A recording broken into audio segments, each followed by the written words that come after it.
Okay, this is a live reading of Left Behind Book, Chapter 7. Left Behind Book 1, Chapter 7. And let's begin. Ken Ritz roared up to the midpoint precisely at 6, rolled down his window, and said, "You Williams?" "I'm your man," Buck said. He climbed into the late model four-wheel drive with his one bag. Fingering his freshly bandaged head, Buck smiled at the thought of Mac enjoying his extra $20. Ritz was tall and lean, with a weathered face and a shock of salt and pepper hair. "Let's get down to business," he said. "It's 740 miles from O'Hara to JFK and 746 from Milwaukee to JFK. I'm going to get you as close to JFK as I can, and we're about equal distance between O'Hara and Milwaukee. So let's call it 743 air miles. Multiply that by $20, you're talking 14,860. Round it off to 15,000 for the taxi service, and we got us a deal." "Deal," Buck said, pulling out his checks and starting to sign. "Pretty expensive taxi." Ritz laughed, especially for a guy coming out of the midpoint. It was lovely. Ritz parked in a metal hut at the Waukegan airport and chatted while running through pre flight procedures. "No crashes here," he said. "There were two at Pewaukee. They lost a couple of staff people here, though." Weirder than weird, wasn't it? Buck and Rich shared stories of lost relatives, where they were when it happened and exactly who they were. "Never flew a Ryder before," Ken said.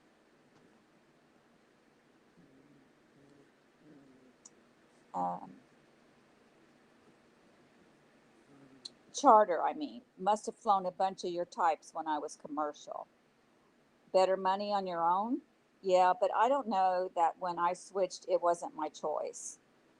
They were climbing into the Lear. Buck shot him a double take. "You were grounded?" "Don't worry, partner," the pilot said. "I'll get you there. You owe it to me to tell me if you were grounded." "I was fired. There's a difference." "Depends on what you were fired for, doesn't it?" "True enough. This ought to make you feel real good. I was fired for being too careful." "Beat that." "Talk to me," Buck said. "You remember a lot of years ago when there was all that flask about puddle jumpers going down in icy weather?" "Yeah, until they made some adjustments or something." "Right. Well, you remember that one pilot refused to fly even after he was told to, and the public was assured everything up to that point was explainable or a fluke?" "Uh huh." "And you remember that there was another crash right after that, which proved the pilot right?" "Vaguely." "Well, I remember it plain as day because you're looking at him." "I do feel better." "You know how many of those same model puddle jumpers are in the air today?" "Not a one." "When you're right, you're right." "But was I reinstated?" "No." Once a troublemaker, always a troublemaker. Lots of my colleagues were grateful, though. And some pilots' widows were pretty angry that I got ignored and then canned. Too late for their husbands. Ouch. As the jet screamed east, Ritz wanted to know what Buck thought of the disappearances. "Funny you should ask," Buck said. "I've got to start working on that in earnest today." "What's your read of it? And do you mind if I flip on a digital recorder?" "Fine," Ritz said. "Dangest thing I've ever seen. Of course, that doesn't make me unique. I have to say, though, I've always believed in UFOs." "You're kidding. A level headed, safety conscious pilot?" Ritz nodded. "I'm not talking about little green men or space aliens who kidnap people. I'm talking about some of the more documentable stuff, like some astronauts have seen and some pilots." "You ever see anything?" "Nope. Well, a couple of unexplainable things, some lights or mirages.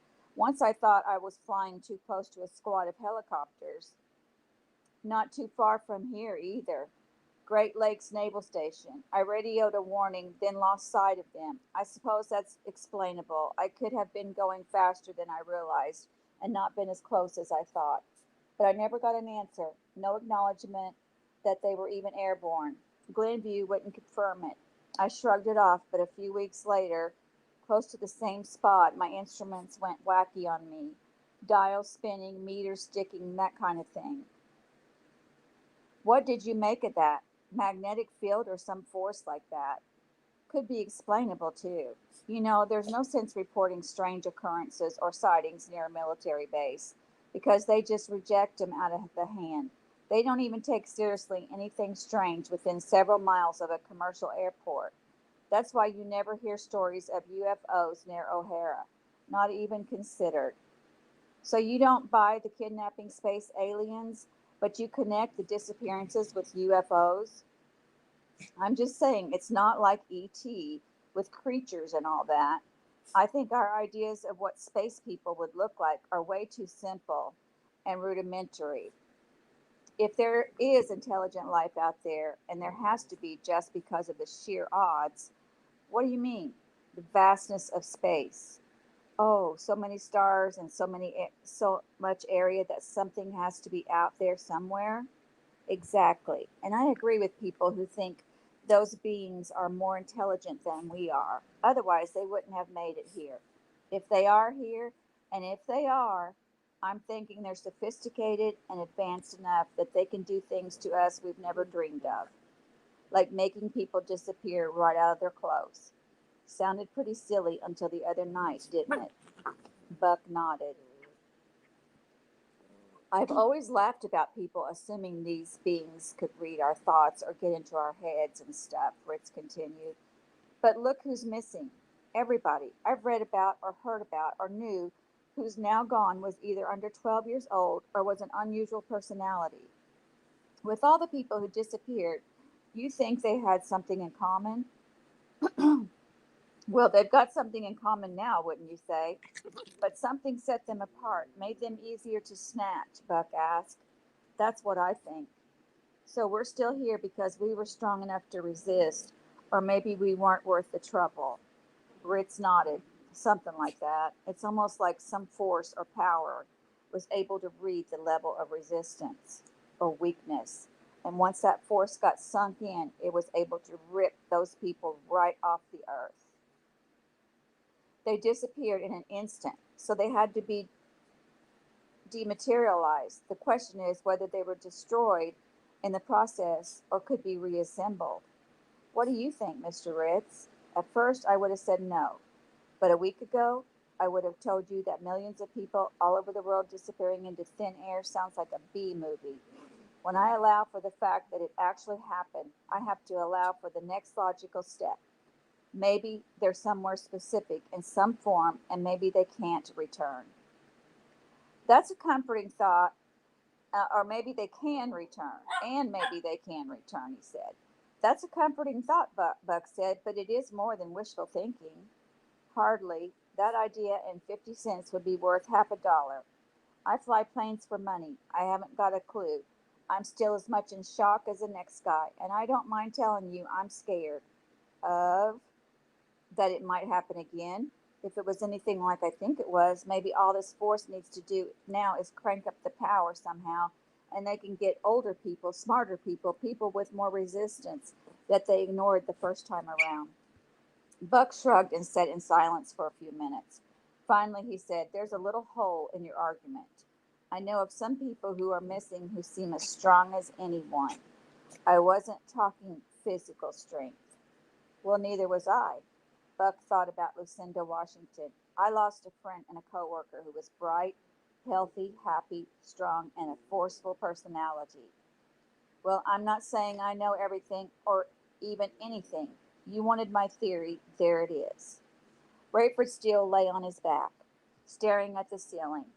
Sleep had come hard and intermittently, and he hated the loggy feeling. He didn't want to watch the news. He didn't want to read the paper, even knowing a new one had flopped up on the porch before dawn. All he wanted was for Chloe to get home so they could grieve together.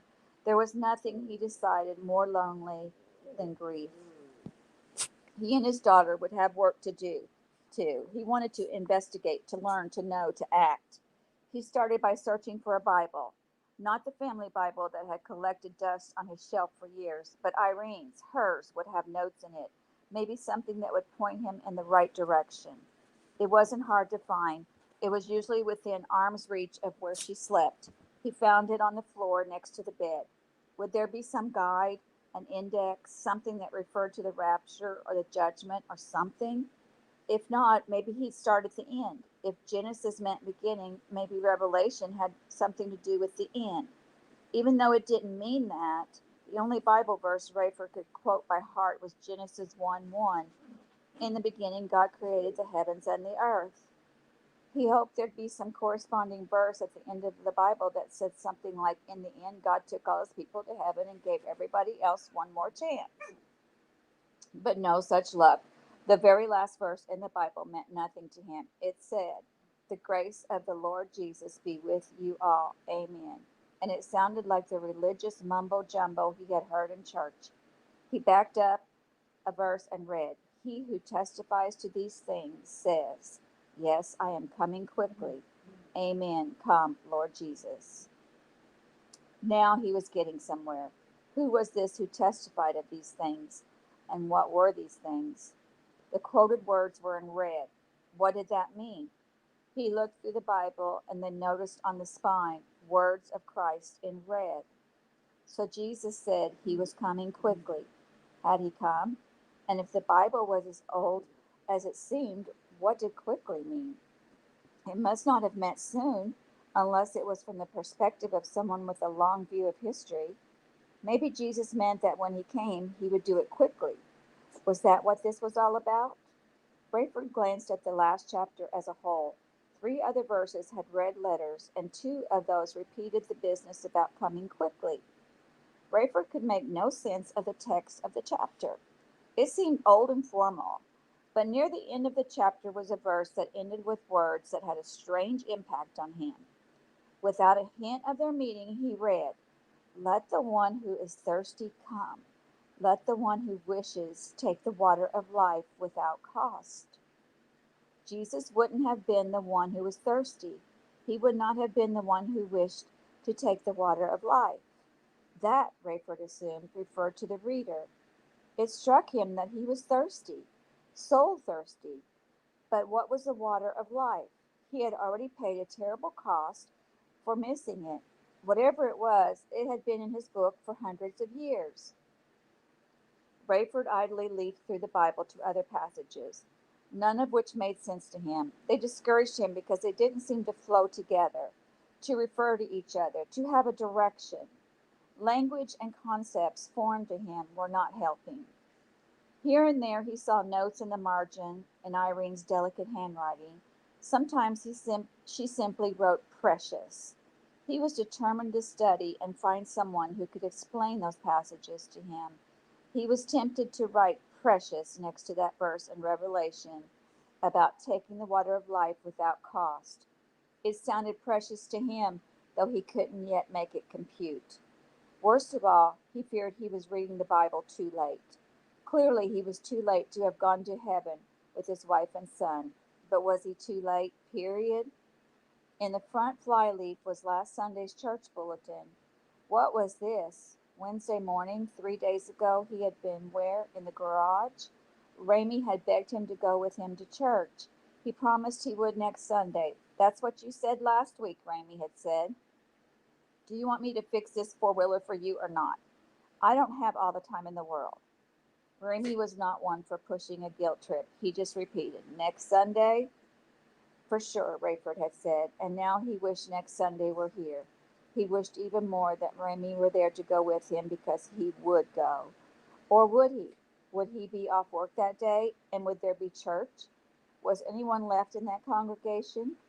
He pulled the bulletin from Irene's Bible and circled the phone number. Later that day, after he checked in with Pan Continental, he would call the church office and see if anything was going on. He was about to set the Bible on the bed table when he grew curious and opened the front flyleaf again.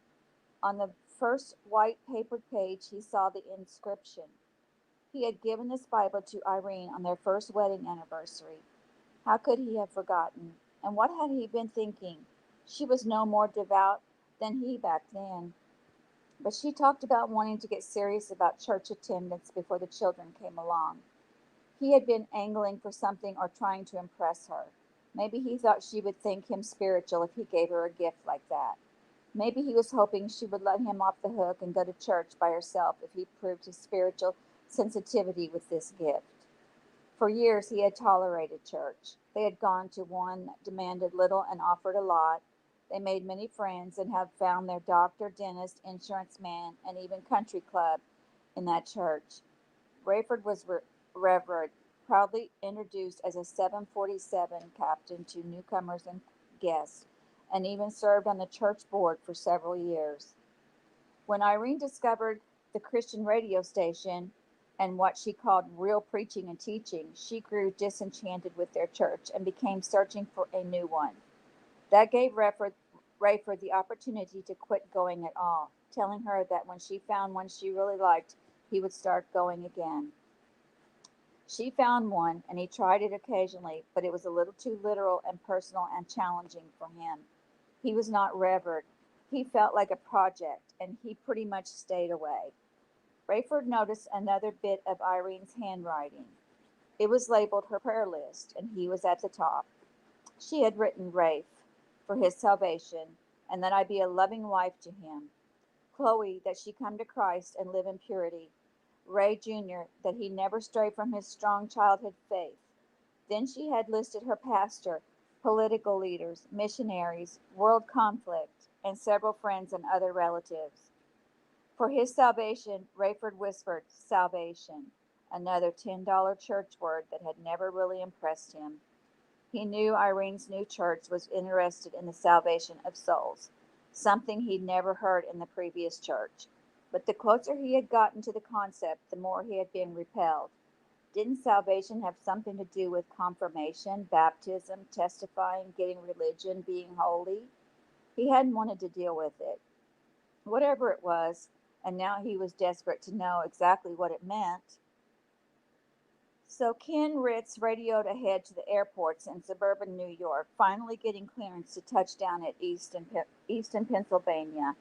You know, Ritz said, these are the old stomping grounds of Larry Holmes, once the heavyweight champion of the world. The guy that beat Ali, one and the same. If he was still around, whoever was taking people might have got a knock on the noggin from old Larry. You can bet on that. The pilot asked Personal and Easton if they could arrange a ride to New York City for his passenger. You're joking, right, Lear? Didn't mean to. Over. We got a guy. Can't get him to within a couple of miles of the subway. No cars in or out of the city yet, and even the trains have some kind of complicated route that takes them around bad sites. Bad sites, Buck repeated. Say again, Ritz radioed.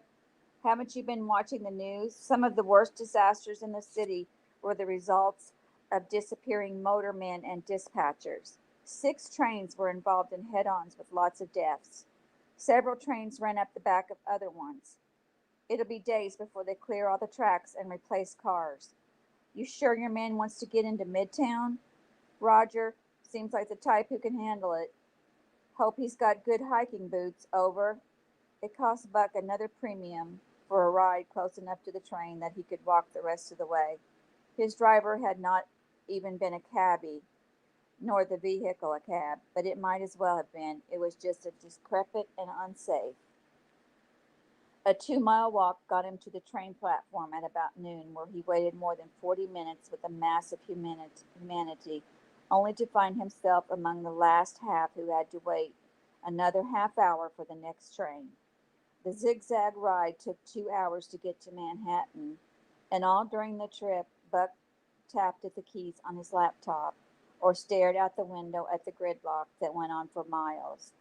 He knew many of his locally based colleagues would have already filed similar reports, so his only hope of scoring with Steve Plank and having this C publication was if his were more powerfully or eloquently written. He was in such awe of the scene that he doubted he could pull it off. At the very least, he was adding drama to his own memoirs. New York City was at a standstill, and the biggest surprise was that they were letting people in at all. No doubt many of these, like him, lived here and needed to get to their homes and apartments.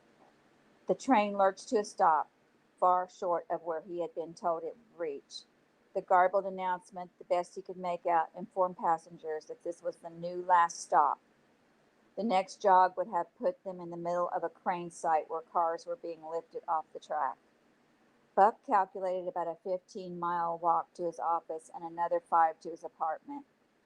Fortunately, Buck was in great shape. He put everything into his bag and shortened the strap so he could carry it close to his body without it swinging.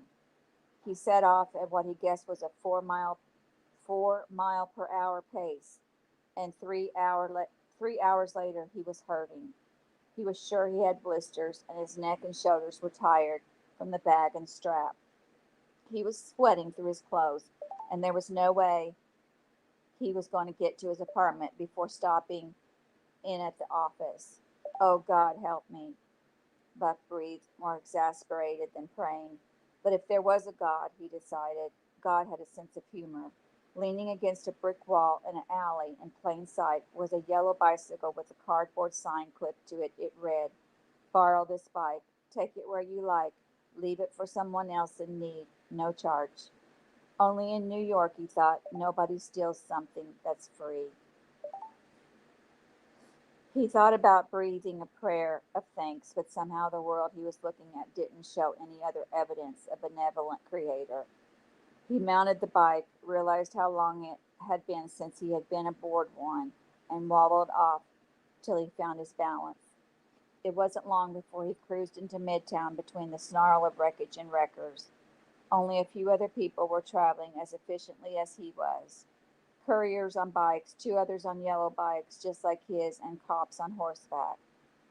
Security was tight at the Global Weekly building, which somehow didn't surprise him. After identifying himself to a new desk clerk, he rode to the 27th floor, stopped in the public washroom to freshen up, and finally entered the main suites of the magazine. The receptionist immediately buzzed Steve Plank's office, and both Steve and Marge Potter hurried out to embrace and welcome him. Buck Williams was hit with a strange new emotion. He nearly wept. He realized he, along with everyone else, was enduring a hideous trauma and that he had no doubt been running on adrenaline. But somehow getting back to familiar territory, especially with the expense and effort it had taken, made him feel as if he had come home. He was with people who cared about him. This was his family. He was really, really glad to see them, and it appeared the feeling was mutual.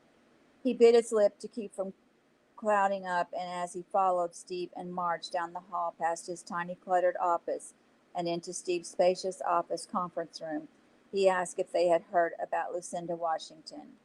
Marge stopped in the corridor, bringing her hands to her face. "Yes," she managed, "and I wasn't going to do this again. We've lost several. Where does the grieving start and end?" With that, Buck lost it. He couldn't pretend any longer, though he was as surprised as anyone at his own sensitivity. Steve put an arm around his secretary and guided her and Buck into his office where others from the senior staff waited. They cheered when they saw Buck. These people, the ones he had worked with, fought with, feuded with, irritated, and scooped, now seemed genuinely glad to see him. They could have no idea how he felt. "Boy, it was good to be back here again," he said, then sat and buried his head in his hands. His body began to shake, and he could fight the tears no longer. He began to sob right there in front of his colleagues and competitors. He tried to wipe the tears away and compose himself, but when he looked up, forcing an embarrassed smile, he noticed everyone else was emotional too. "It's all right, Bucky," one said. "If this is your first cry, you'll discover it won't be your last. We're all just as scared and stunned and grief stricken as you are." "Yeah," another said, but his personal account was no doubt the more compelling, which made everyone laugh and cry all the more. Rayford talked himself into calling the Pancom Flight Center early in the afternoon. He learned that he was to report in for a Friday flight 2 days later. "Really?" he said. "Don't count on actually flying it," he was told. "Not too many flights are expected to be lifting off by then. Certainly none till late tomorrow, and maybe not even then. There's a chance I'll get called off before I leave home." "More than a chance, but that's your assignment for now." "What's the route?" ORD to BOS to JFK. Chicago, Boston, New York. Home when? Saturday night. Good. Why? Got a date. Not funny. Oh gosh, I'm sorry, Captain. I forgot who I was talking to. You know about my family? Everybody here knows, sir. We're sorry. We heard it from the senior flight attendant on your aborted Heathrow run. You got the word on your first officer on that flight, didn't you? I heard something, but never got any official word. What did you hear? Suicide? Right. Awful. Can you check on something for me? If it's in my power, Captain. My daughter is trying to get back this way from California. Unlikely. I know, but she's on her way, trying anyway. She'll more than likely try to fly Pan. Can you check and see if she's on any of the manifests coming east? Shouldn't be too hard. There are precious few, and you know none of them will be landing here. How about Milwaukee? Don't think so. He was tapping computer keys. Where would she originate? Somewhere near Palo Alto. Not good. Why? Hardly anything coming out of there. Let me check. Rayford could hear the man talking to himself, trying things, suggesting options. Air California to Utah. Hey, found her. Name Chloe with your last name. That's her. She checked in at Palo Alto. Pan put her on a bus to some outlying strip. Flew her to Salt Lake City on Air California. First time out of the state for that plane, I'll bet. She got on a PanCon plane. Oh, an oldie. And they took her to, oh, brother, Enid, Oklahoma. Enid, that's never been on our routes. No kidding. They were overrun with Dallas's spillover, too. Anyway, she's flying Ozark to Springfield, Illinois. Ozark? I just work here, Cap. Well, somebody's trying to make it work, aren't they? Yeah, the good news is we've got a turboprop on two down there that can get her up in that area, but it doesn't say where she might land. It might not even come up on the screen because they won't know till they get close. How will I know where to pick her up? You may not. I'm sure she'll call you when she lands. Who knows? Maybe she'll just show up. That would be nice. Well, I'm sorry for what you're going through, sir, but you can be grateful your daughter didn't get on PanCon directly out of Palo Alto. The last one out of there went down last night. No survivors. And this was after the disappearances? Just last night. Totally unrelated. Wouldn't that have been a kick in the teeth? Rayford said. Indeed. And that is the end of chapter 7. And we will be reading chapter 8 next. Thank you for joining, and you're free to go.